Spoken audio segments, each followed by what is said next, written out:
Selamat datang kembali di penjelajahan kita. Kali ini kita mau bahas sesuatu yang mungkin ya bikin kita agak gimana gitu rasanya. Ketidakpastian. Iya, betul. Tapi gimana kalau kita bisa belajar menghadapinya? Atau malah memanfaatkannya? Kayak para ilmuwan roket gitu. Pertanyaan bagus banget. Nah, kita bakal coba gali nih dari bab 1 buku Ozan Farol, Think Like a Rocket Scientist. Judulnya Terbang Menghadapi Ketidakpastian. Oke. Jadi tujuannya biar kita paham strateginya, dan yang paling penting, gimana Anda di rumah bisa pakai ini juga di kehidupan sehari-hari, di kerjaan. Sip, kita mulai dari cerita lama mungkin ya, tahun 1996. Ingat nggak soal meteorit Mars yang ALH 80401 itu? Oh iya, yang heboh banget katanya nemu tanda kehidupan purba itu kan? Nah, persis. Sampai Presiden Clinton waktu itu ikut ngasih pengumuman pers loh. Betul. Antusiasmenya tinggi banget di awal, tapi coba lihat sekarang deh. Udah puluhan tahun, perdebatan ilmiahnya masih jalan terus. Masih belum pasti juga ya akhirnya. Belum, apa itu beneran fosil mikroba? Atau cuma ya bentuk batu yang mirip aja? Ketidakpastiannya masih ada banget. Ini contoh bagus sih, gimana kepastian absolut tuh susah banget dicari. Walaupun kita pengen banget. Nah, ini dia nih masalahnya. Cerita meteorit itu nunjukin kecenderungan kita ya kan. Media, publik, maunya jawaban pasti, hitam putih. Pengennya simple ya. Iya, padahal sains dan seringnya hidup kita juga, itu kan banyak abu-abunya. Maksa-maksa nyari kepastian di tempat yang emang nggak pasti, itu kayaknya keliru ya. Dan keinginan buat pasti ini kayaknya udah melekat gitu di kita. Ada cerita lucu nih dari NASA zaman dulu. Di ruang kontrol misi, para insinyur itu punya ritual agak aneh. Ritual apa tuh? Mereka ngunyah kacang merek Planters. Pas momen-momen tegang, kayak pas pendaratan wahana Ranger 7 di bulan. Serius, kacang buat misi ke bulan? Kedengerannya agak tahayul ya? Ya emang gitu, ngunyah kacang itu simbolis aja sih. Menciptakan ilusi, kontrol gitu. Ilusi kepastian di tengah situasi yang wah nggak pasti dan risikonya tinggi banget. Oke. Ini beda banget sama pas mereka udah berhasil, baru deh tuh perayaan, lega banget. Tekanan ketidakpastiannya lepas. Jadi ya ritual kacang itu cara mereka ngatasin rasa nggak nyaman sama ketidakpastian itu. Nah, ini kalau ditarik ke hidup kita relevan banget ya. Gimana kalau kita terlalu ngejar kepastian, malah jadi nggak bagus. Bisa jadi. Kita kan sering takut sama yang nggak diketahui. Penulis buku ini ngasih analogi bagus dari Andrew Wiles, matematikawan itu. Pas dia nyoba buktiin teorema terakhir Fermat. Oh, yang soal rumah gelap itu ya? Iya, dia bilang kayak jalan di rumah gelap banget, ngeraba-raba, berbulan-bulan nyari saklar lampu. Einstein juga pernah bilang soal bertahun-tahun mencari dalam kegelapan. Bandingin deh sama zaman sekarang. Kita dikit-dikit Google, cari jawaban instan, baca artikel 5 langkah mudah gitu kan. Seolah-olah selalu ada satu jawaban benar yang tinggal klik. Padahal kan, ya pengetahuan nambah terus, dunia gerak terus. Seringnya nggak ada jawaban tunggal. Malah, kalau kita terlalu nyaman sama kepastian yang instan ini, pandangan kita jadi sempit. Kita bisa kelewatan solusi lain yang lebih bagus. Intinya, nyaman di kepastian palsu itu bisa lebih bahaya daripada nggak nyaman tapi ngakuin ketidakpastian. Oke. Jadi ketidakpastian itu ada dan nyata. Tapi apa semuanya sama? Ada cara bedainnya nggak sih? Donald Rumsfeld, tapi asalnya dari administrator NASA, William Graham. Jadi, ketidakpastian itu dibagi-bagi. Pertama, known knowns. Hal yang kita tahu. Oke, kayak gravitasi gitu ya. Tepat. Kedua, known unknowns. Hal yang kita sadar kita nggak tahu. Misalnya, kita tahu kita nggak tahu pasti cuaca besok gimana, tapi kita bisa cek ramalan kan? Ya, bisa siap-siap payung. Nah, ini area ketidakpastian yang masih bisa kita kelola, cari info lagi, bikin rencana cadangan. Terus ada yang paling bikin pusing, unknown unknowns. Hal yang kita bahkan nggak kepikiran kalau kita nggak tahu, kejutan total gitu. Bener. Tapi ada satu lagi yang sering kelewat, unknown knowns. Ini agak tricky nih. Gimana tuh maksudnya? Hal yang sebenarnya kita tahu, tapi kita nggak sadar atau kita sangkal. Contohnya di medis itu anosognosia. Orang lumpuh, tapi dia nggak sadar atau nggak mau aku kalau lumpuh. Dia nyari alasan lain kenapa nggak bisa gerak. Jadi kayak kita nggak sadar sama apa yang kita tahu atau nggak tahu tentang diri sendiri gitu. Kurang lebih gitu. Intinya, mengenali jenis-jenis ketidakpastian ini penting banget sebagai langkah awal. Supaya nggak terjebak ilusi ya. Presis! Biar nggak nyaman di tempat yang salah. Kan ada kutipan bagus di buku itu. Jauh lebih baik merasa tidak nyaman dalam ketidakpastian daripada merasa nyaman dalam kesalahan. Ngakuin batas pengetahuan kita itu kuncinya buat belajar. Nah, ini nyambung ke ide berikutnya yang lumayan radikal ya. Gimana kalau kita malah bisa berkembang di tengah ketidakpastian? Jadi semacam penikmat ketidakpastian gitu. Haha, iya istilahnya keren ya. Penulisnya ngutip fisikawan Arthur Eddington yang bercandain teori kuantum itu sesuatu yang tidak diketahui sedang melakukan entah apa. Atau Alan Lightman bilang ilmuwan sejati itu berdiri di tepi antara yang diketahui dan tidak diketahui dan merasa gembira alih-alih takut. Nah, mentalitas kayak gini nih yang bikin ada kemajuan. Semua penemuan hebat, terobosan itu kan lahirnya di ruang gelap ketidakpastian itu. Kita mungkin takut gelap ya secara naluri. Iya, tapi di situ potensinya kalau kita bisa lihat ketidakpastian sebagai peluang, bukan cuma ancaman. Contohnya si Steve Squires itu ya di buku, peneliti utama misi Mars Exploration Rovers. Dia semangat banget eksplorasi gara-gara lihat peta kuno yang ada titik-titik kosongnya. Area yang belum diketahui ya. Betul. Terus momen pentingnya pas lihat gambar permukaan Mars dari Viking. Dia bilang, saya nggak ngerti apa yang saya lihat, tapi justru itu indahnya, nggak ada yang paham. Itu yang menarik. Ada rasa senang gitu jadi yang pertama lihat. Cerita Squires ini emang pas banget ngegambarin semangat itu. Tapi, menarik juga kontrasnya yang disinggung buku soal Einstein di akhir karirnya. Kenapa Einstein? Kan di awal dia berani banget dobrak pemahaman fisika dengan hadapin ketidakpastian. Tapi di tahun-tahun terakhirnya, dia jadi lebih fokus nyari teori segalanya. Semacam kepastian ultimatif gitu. Yang mungkin, bikin dia nggak seterbuka dulu. Jadi kayak pencarian kepastian itu bisa jadi pedang bermata dua juga ya? Mirip pidato Kennedy soal ke bulan nggak sih? Dia kan ngakuin kalau itu lompatan ke anta berantah. Iya, tindakan iman dan visi katanya. Manfaat pastinya belum kelihatan, tapi ya kemauan ambil resiko di tengah nggak pasti itu yang bikin pencapaian besar jadi mungkin. Oke. Selain mindset, ada strategi konkretnya nggak buat menari sama ketidakpastian ini? Ada. Salah satunya kita perlu kasih perhatian lebih ke anomali. Anomali. Maksudnya yang aneh-aneh gitu ya? Data yang nyeleneh, penulis nyebutnya momen, loh kok gini? Atau that's funny? Betul, itu sering banget jadi pemicu penemuan baru loh. Contohnya William Herschel. Dia kan awalnya komposer musik abad 18, terus jadi astronom amatir yang jago banget. Dari musik ke bintang ya? Keren. Iya, dia tekun banget ngamatin langit. Nah, suatu malam dia lihat ada objek langit geraknya aneh. Awalnya dikira komet, tapi kok nggak ada ekornya. Orbitnya juga beda. Terus ternyata apa? Ternyata planet baru, Uranus namanya. Penemuan ini langsung bikin ukuran tata surya yang kita tahu jadi 2 kali lipat. Dan ngeruntuhin anggapan lama kalau Saturnus itu planet paling jauh.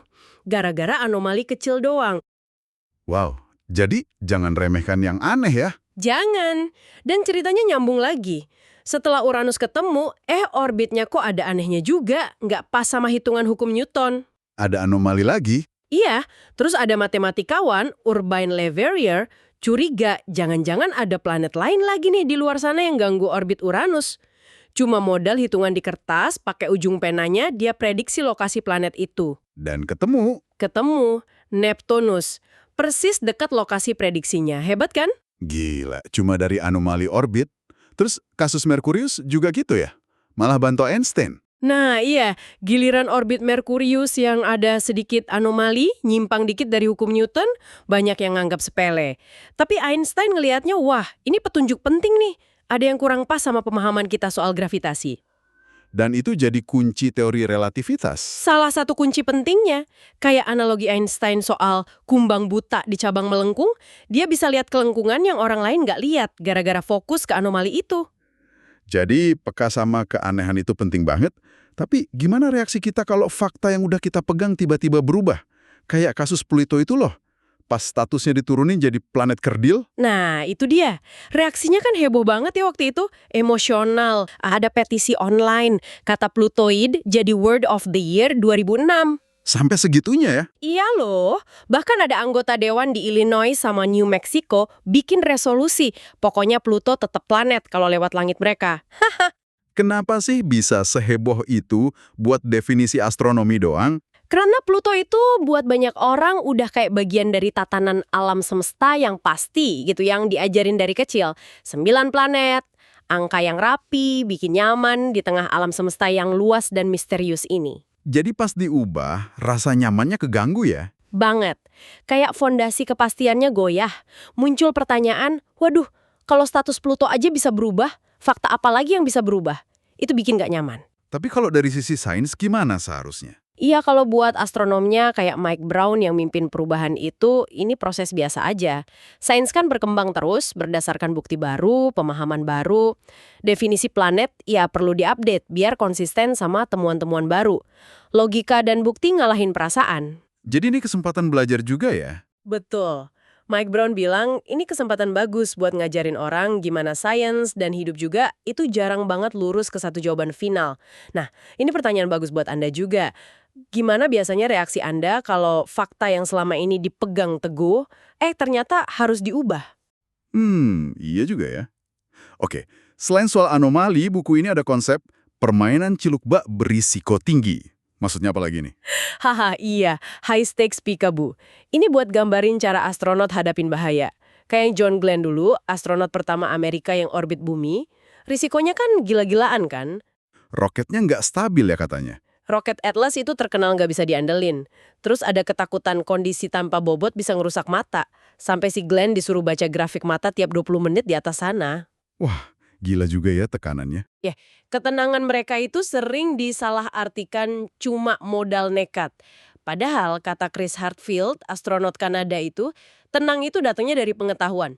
Buat tetap tenang, yang Anda butuhkan hanyalah pengetahuan, katanya. Maksudnya gimana? Mereka pelajarin semua skenario terburuk sampai detail banget. Dibedah, dilatih responsnya.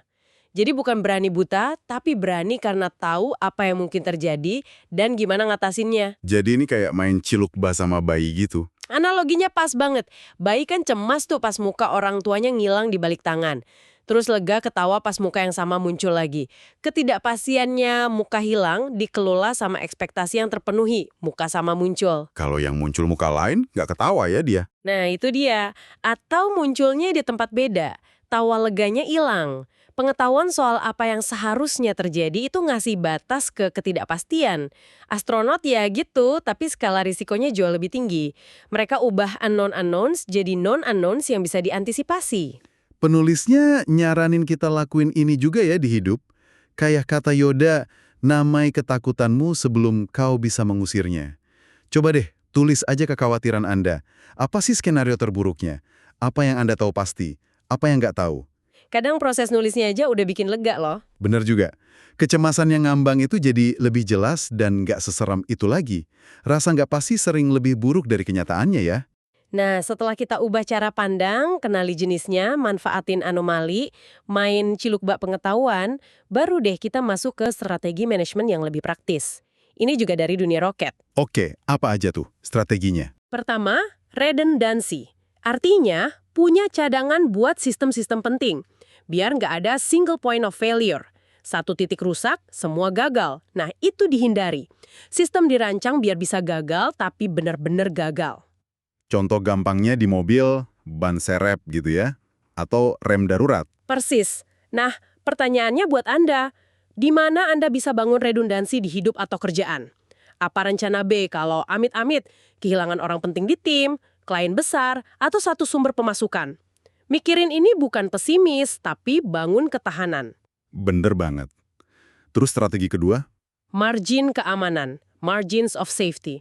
Ini konsepnya bangun sesuatu lebih kuat, lebih tebal, pokoknya lebih dari yang kayaknya dibutuhin. Buat jaga-jaga kalau kondisi di luar dugaan lebih keras. Jadi kayak ada bantalan gitu ya? Betul. Di luar angkasa, ini buat ngelindungin dari radiasi atau suhu ekstrim. Di hidup kita, ya bisa macam-macam. Punya dana darurat, margin finansial, nggak bikin jadwal kepenuhan, margin waktu, jaga energi emosi kita, margin emosional. Margin ini ngasih kita ruang gerak pas ada kejadian tak terduga. Oke, jadi udah lengkap nih ya. Mindsetnya diubah, kenali jenisnya, belajar nikmatin, manfaatin anomali, main cilukba, terus bangun redundansi sama margin keamanan, udah kayak ilmuwan roket beneran nih kita. Hahaha, hampir. Tapi semua strategi dan pola pikir ini ujung-ujungnya ke satu aksi penting banget. Nah, apa tuh? Mulai berjalan. Ini metafora penutup yang kuat banget di bab ini. Maksudnya? Jangan nunggu semua sempurna. Jangan nunggu semua lampu hijau, semua jalan kelihatan jelas. Karena mungkin nggak akan pernah datang momen itu. Rangkul aja ketidakpastian sebagai bagian dari proses. Sadar kalau pasti ada masalah ya di jalan. Ada roda macet, berusak, rencana berubah. Tapi kan kita bisa belajar adaptasi. Kayak wahana Mars yang belajar jalan mundur. Atau Apollo 13 yang pakai lakban buat benerin filter udara darurat. Jadi ingat hukum Newton pertama ya. Benda bergerak, cenderung terus bergerak. Langkah pertama mungkin paling berat. Tapi kalau udah jalan, momentumnya kebangun. Penulisnya malah bercanda, bawa aja kacang keberuntungan kalau perlu.